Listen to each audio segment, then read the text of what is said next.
let's go ahead and get started.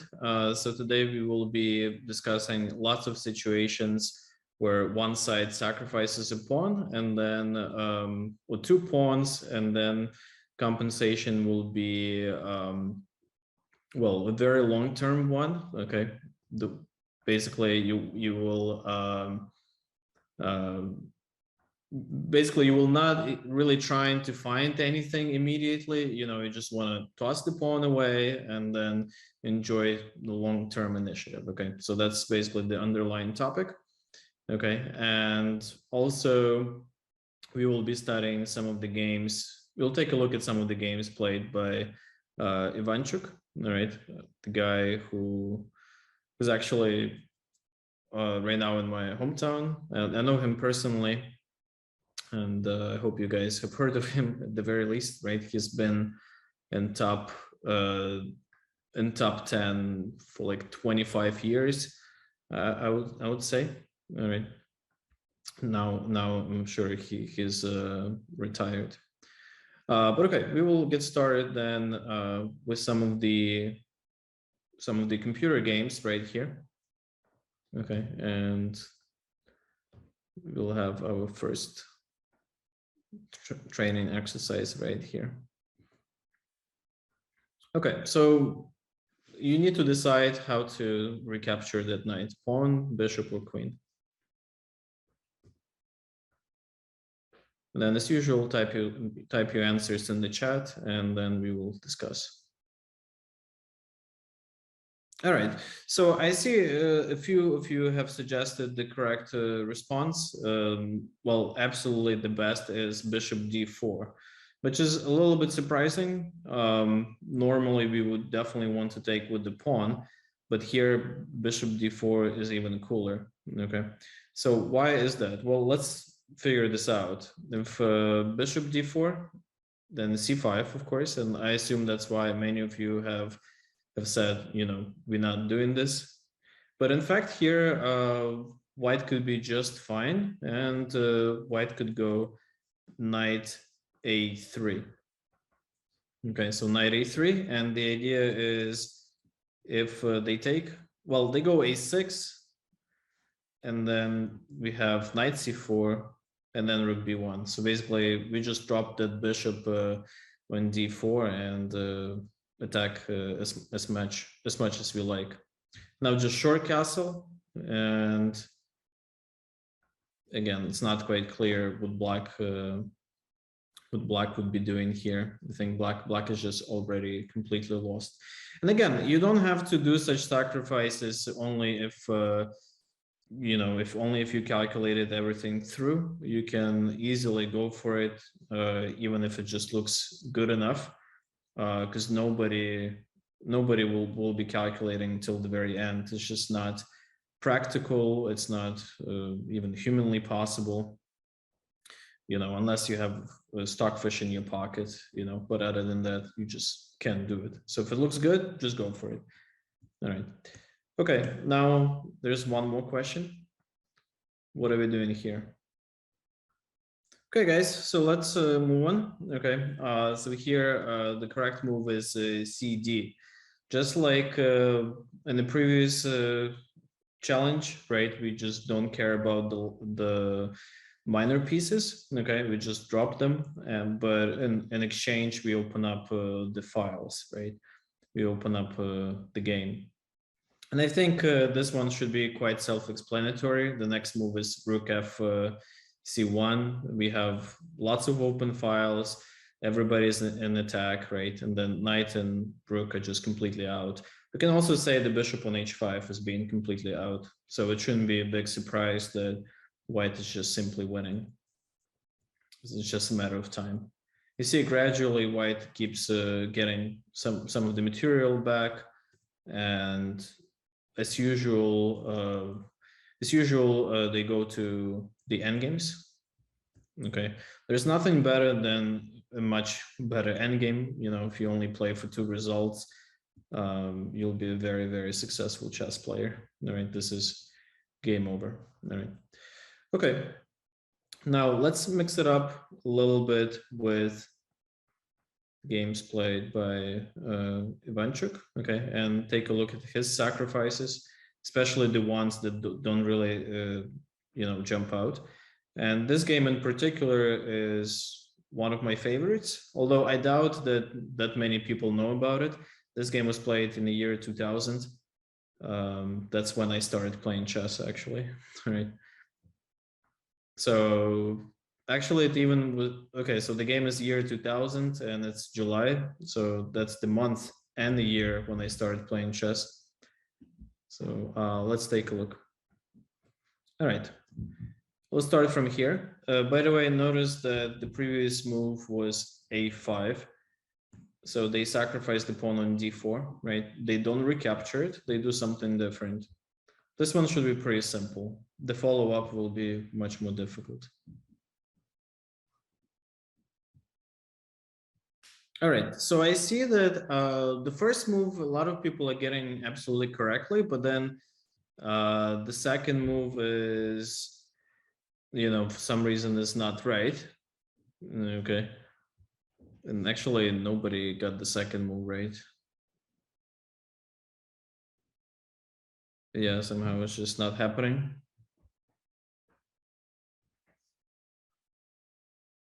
All right.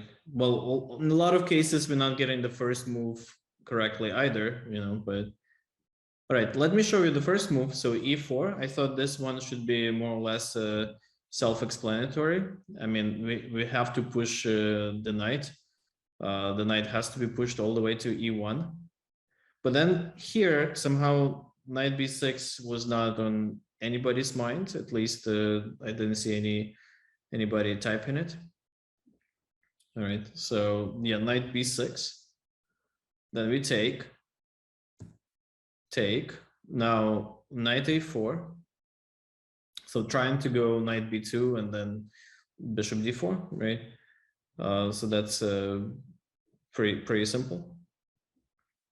All right. Now bishop c3, and here comes one of the most difficult parts in this game. Okay, black to move. I see a lot of you suggesting c5, which is not a bad idea, but you can do it better. Basically, you can make a certain move, and then c5 a little bit later. But it's not immediate c5.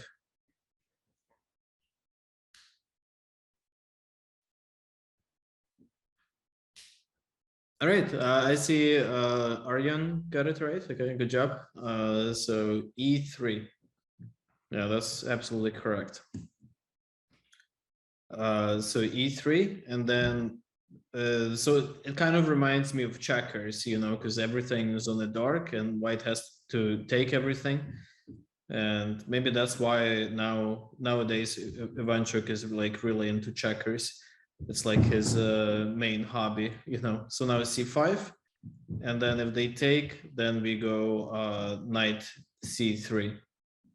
And you see everything is in the dark, and this is ridiculous, the pawn, this is like one of the worst pawn structures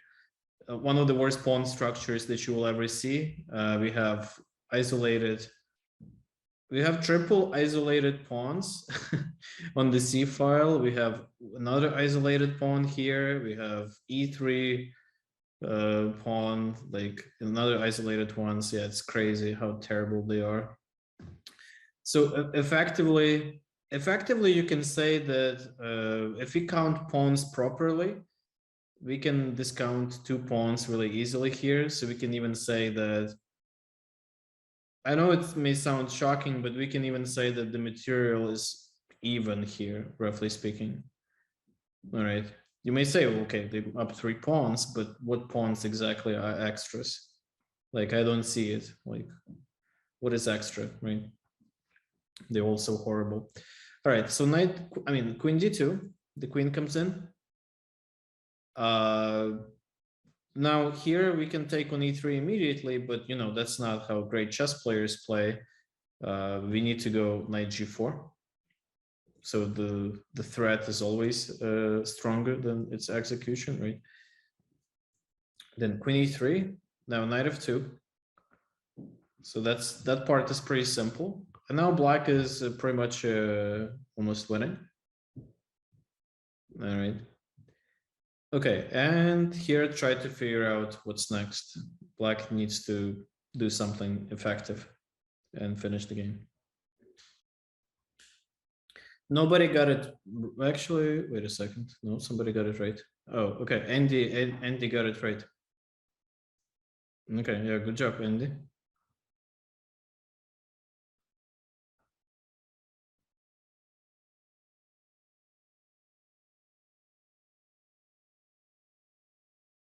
Okay, we'll just give it another 30 seconds or so and we'll keep going.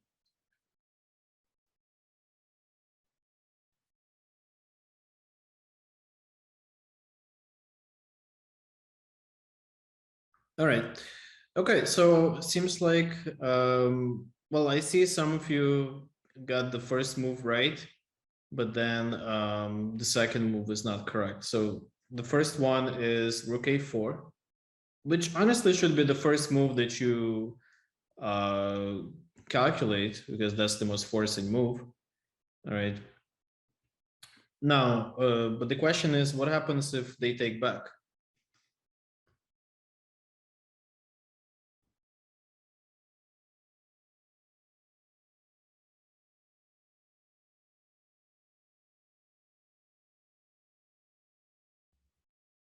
All right. Well, I guess I guess here Andy ruined the challenge for everyone. So, okay, make sure you private message because otherwise everybody will see what you're typing. Okay.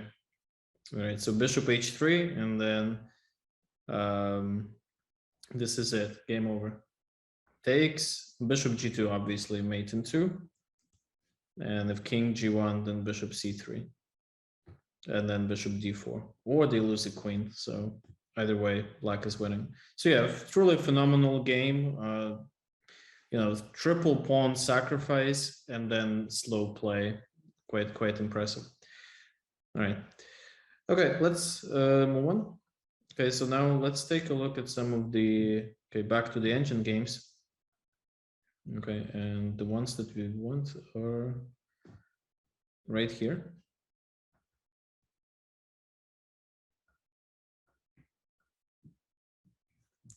Maybe we'll skip this one for now. And we will skip this one real quick. We'll get back to them at one point. Whenever I open this file, it's just the order is completely random. All right.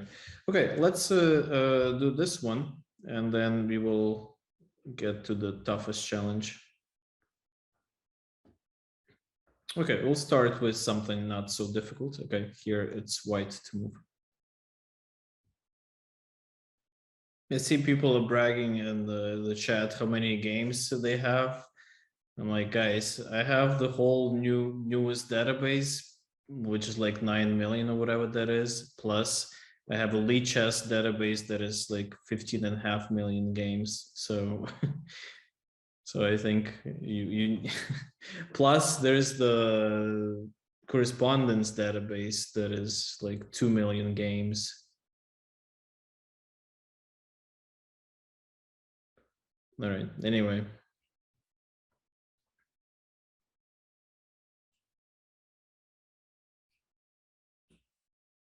Okay, so I don't think anybody actually no, we have one correct answer. So rook c1, yeah. Is it Seper? I'm not quite sure if I'm how to pronounce the name correctly. Probably butchering it, but yeah, good job. The idea is to go rook c1 and then rook g1.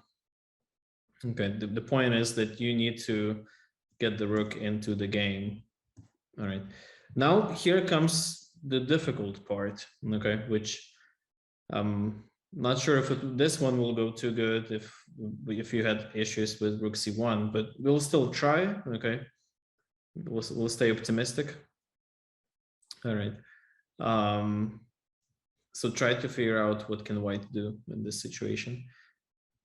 By the way, notice that white is down a pawn, but they just really, really don't care. Okay, in fact, the extra pawn on c7 or c6, well, whichever it is, it doesn't really matter.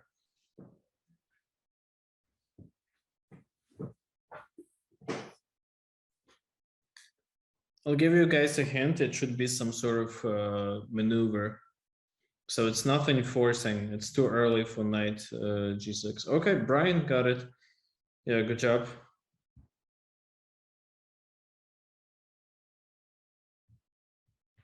Brian and Andy.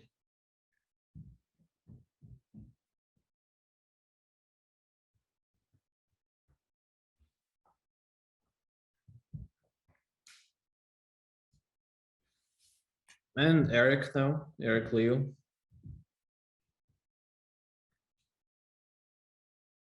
Okay, all right, let's take a look at the solution. All right, so the move was bishop c1. Okay, so the idea is to get the bishop to a3, and then the knight on e7 would be pretty horrible, right? Then you may ask yourself, okay, but what if black gets the second pawn on d4, right? But in fact, if we count the pawns properly, then we realize that c7 and c6 don't matter.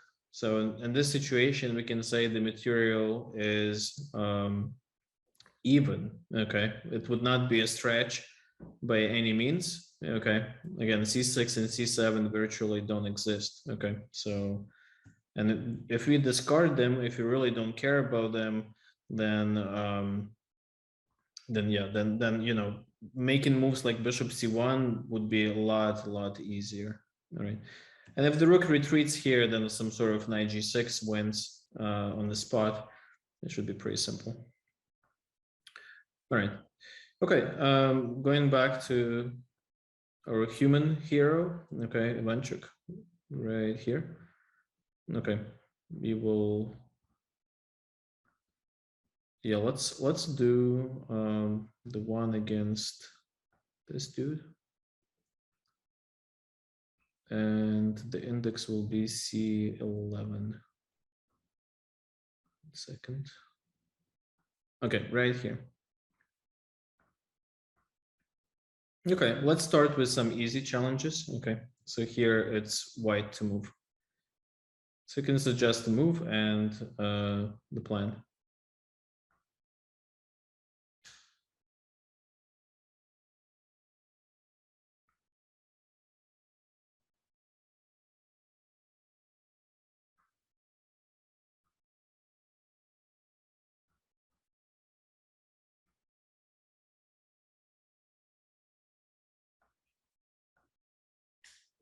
And guys in the chat, let's focus on finding some good answers, okay? And chat, like, only private message me, okay?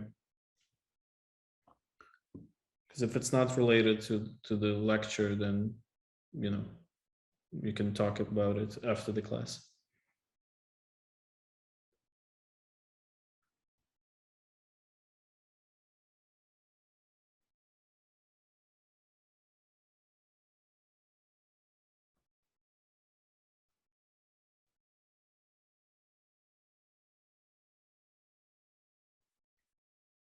All right, so I see that Arvind got it right. Okay, good job.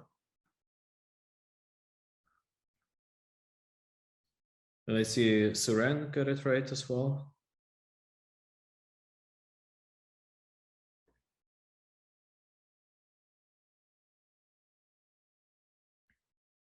Okay, we'll keep going. All right, so the correct move here was rook g1. Okay, rook g1 and then g4. Nothing too difficult. You know, it's just a standard idea. You have to go g4. That's like the only viable plan, right? So yeah, nothing too complicated here. All right. Yeah, moving on. Now they go rook g1, and this move is quite impressive. So what's going on here, that white sacrifices the pawn on f4, and they don't really care. Okay, they just sacrifice it and keep attacking like nothing happened. Okay. So why is that? Well, I'm pretty sure this move was almost like a provocation. You know, they were really trying to invoke FG.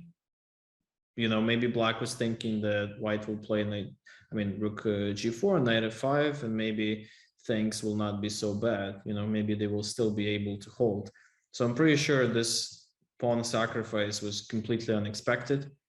And otherwise, I feel like from black's perspective, capturing on g4 looks like a decisive mistake.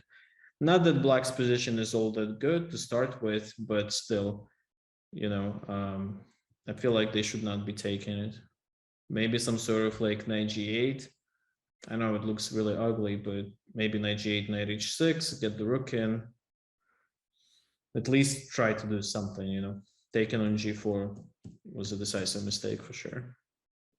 And then white just slowly builds up the tension. Rook g3, g5.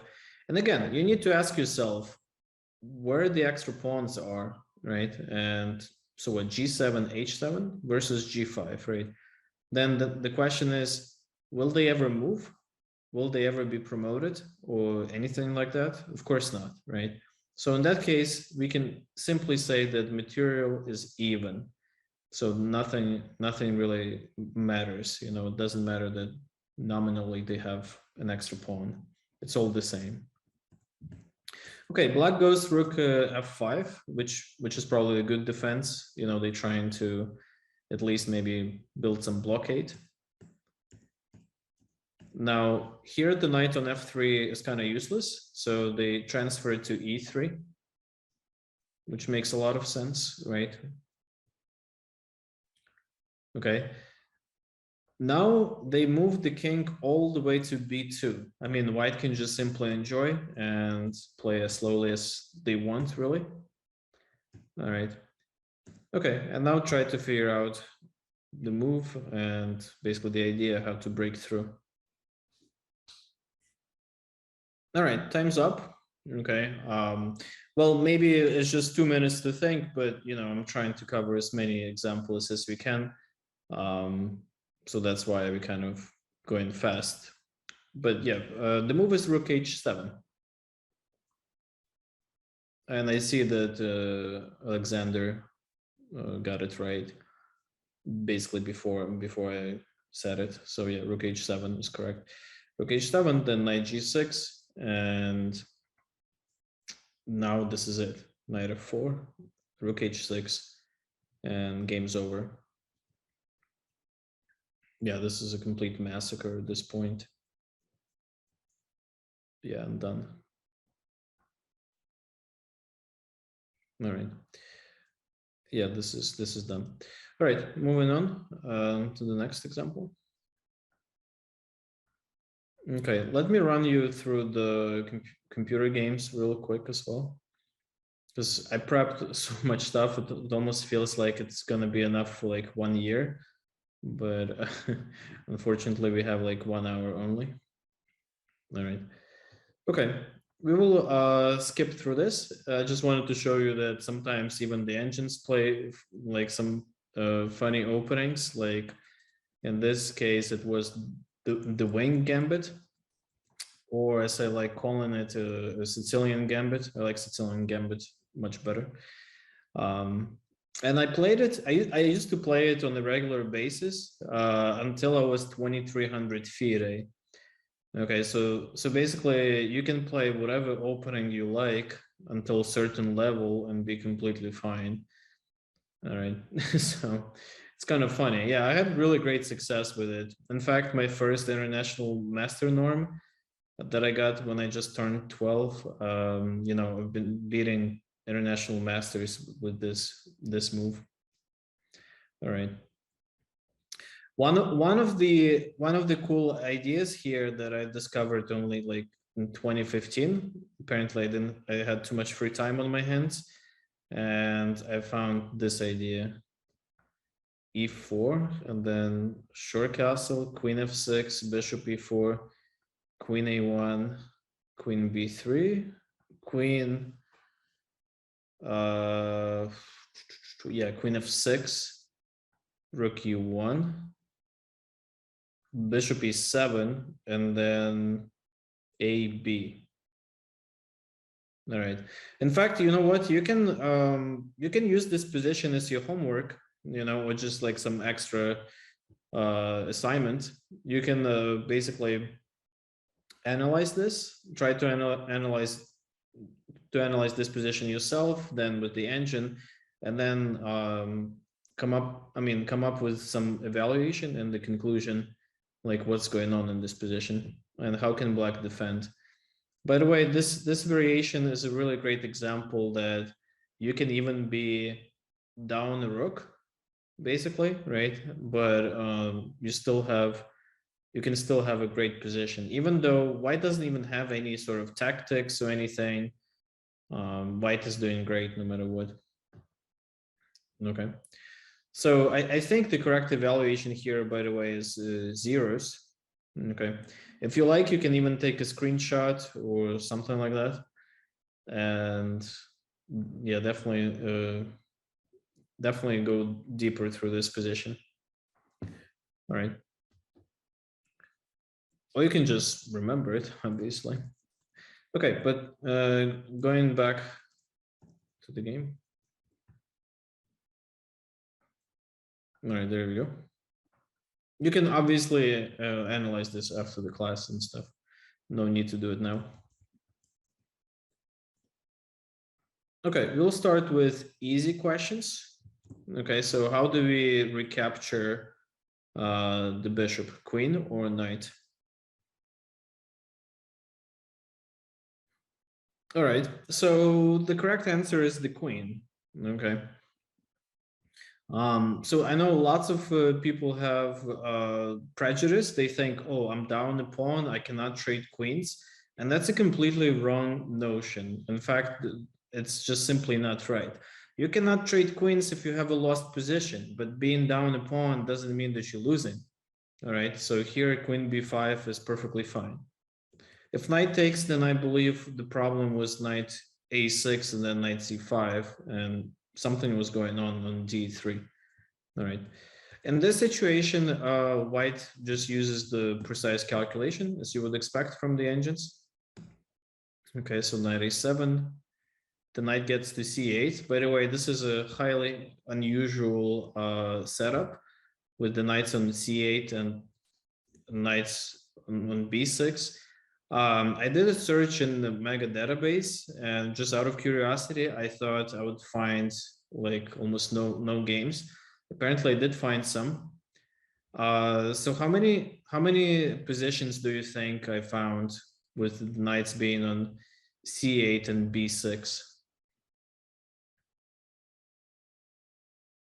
You can just say a random number, you know, just no need to think too hard. You cannot know precisely.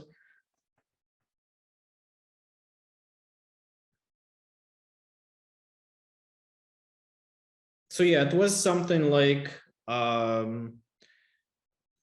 little bit over 100, basically. So yeah, it's been a lot of games. Actually, I just said when I was thinking, I was thinking that it's probably something like, you know, 15 or 20, something like that, but no, a lot more apparently. But still, out of 9 million, that's not that many. All right, here it's white to move. Okay, try to find something good.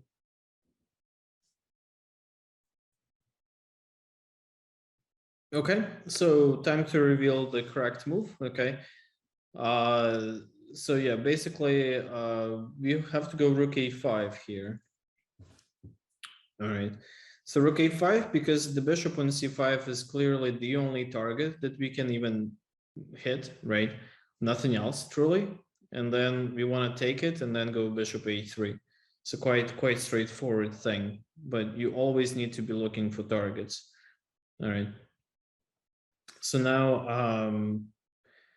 e3, kind of unexpected. I think if pawn takes the knight e4, I would assume. Rook c5, bishop a3. Okay, now where the king should go. All right, I guess we can move on since I feel like almost everybody participated. I mean, lots of answers. All right. Okay, so the correct move here was king f3. All right, so here you need to use the method of elimination, right? If you go king e3, and then, well, here black can go like knight e4. They don't even have to take on c3.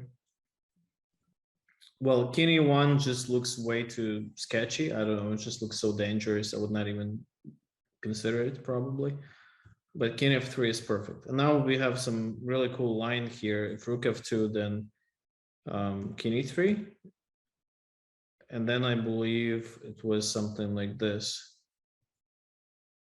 which again doesn't happen very often. We have a really beautiful position here. All right. Okay, so yeah, let's keep going. Now let's run through some of the examples here. Now in this one, I wanted to show you that white played Evans gambit. That's why there is no b2 pawn. Okay, everything else is the same, but there's no b2 pawn. And eventually they get to this situation. And the key to this position is to understand that c3 pawn is a completely, well, useless pawn.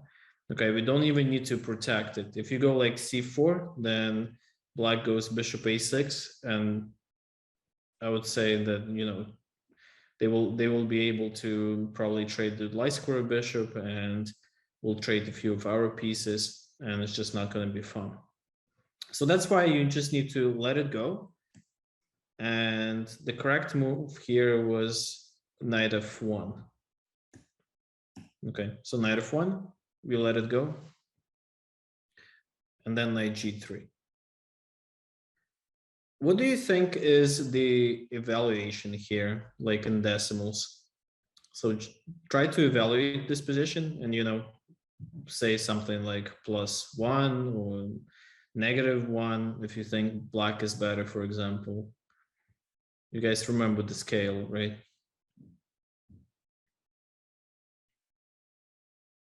Like if it's +3 and more, it means completely winning, right?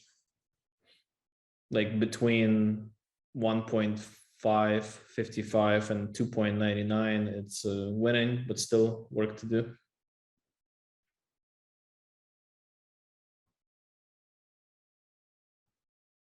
Yeah, 0.75 roughly speaking until 1.55 is much better, like plus over minus. Much better, but not close to winning just yet.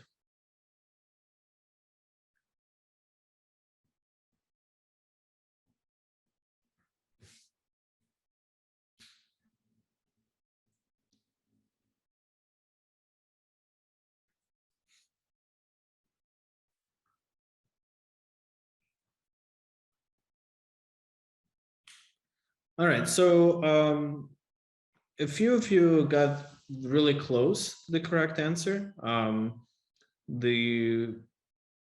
So here, after knight f1, the evaluation was 2.21, and then just a few moves later, it was more than +3. Okay, so yeah, it was just winning for white basically. All right, now again, how to count pawns properly. So d6 and d7 are just like one pawn. Okay, so we easily discount them to 1.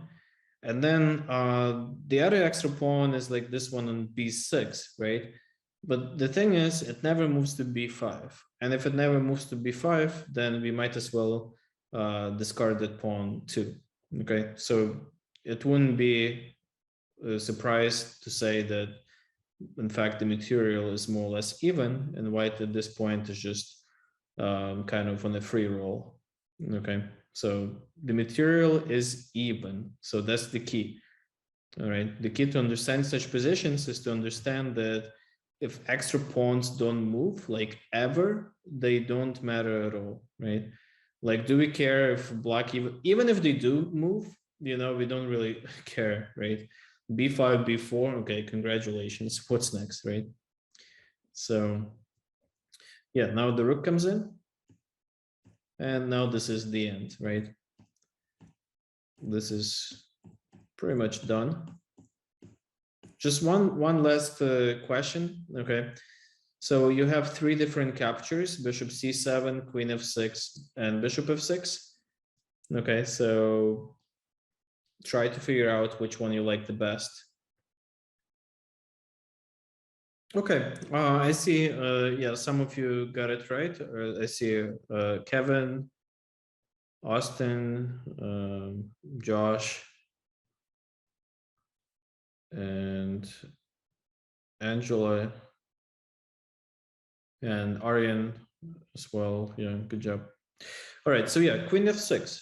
Okay, this is a good example of relative value of pieces. Again, I hope nobody here uses a pawn system anymore. You know, that's complete beginner stuff. So I hope nobody's thinking rook is 5 points, bishop is 3. Okay, it doesn't really work that way. All right, so here a pretty big mistake would have been bishop c7, because here black can buckle up after knight c5 and then d6. You know, still, of course, it should be much better for white, just because, again, we have pawns, and maybe we will, in the end game, we still will be better. But of course, it's going to be an uphill battle, right? Far easier is to play queen f6 and then simply promote the pawns, right? Yeah, that's much better. Okay, now let's run through this one. I don't know why, but sometimes ChessBase has this glitch where it opens the game on a completely random moment. I don't know why. Why does it do it? But anyway, sometimes it's pretty buggy. But yeah, anyway, so let's talk about this one. So it's white to move. All right, 20 seconds left. You guys still... Okay, 20 seconds left. You guys still have a chance. Oh, actually, less than 20. Okay, 10 seconds left. So it's not bishop h6. It's not bishop g5. And it's not bishop d5. Bishop doesn't take anything.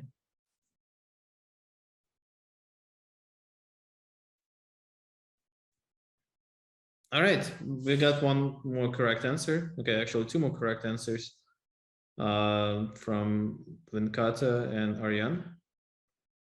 Okay, so bishop c1. All right, so a lot of people don't really look at backward moves, or like the moves, not necessarily backward, but undeveloping moves. Okay, but it's completely fine with the bishops. Bishops on c1 and f1 are perfectly fine. You don't really need to do much with them. Okay. So the idea here is twofold. First, we're trying to attack the d5, right? And if knight f3, and also we are protecting ourselves against knight f3, because in this case, we can go this way, and no matter where the knight goes, we're just gonna take the knight. All right, so yeah, that was a really cool idea. All right, rook f8. I see some comments in the chat. Rook f8 could have been a problem. Well, but then we can go king f1 probably, right? So it's not such a big deal. All right, okay, so then they go knight f6, and then here we temporarily give up a pawn, right? Then we go back. And then I truly enjoyed this move, bishop d2. It was something quite unique.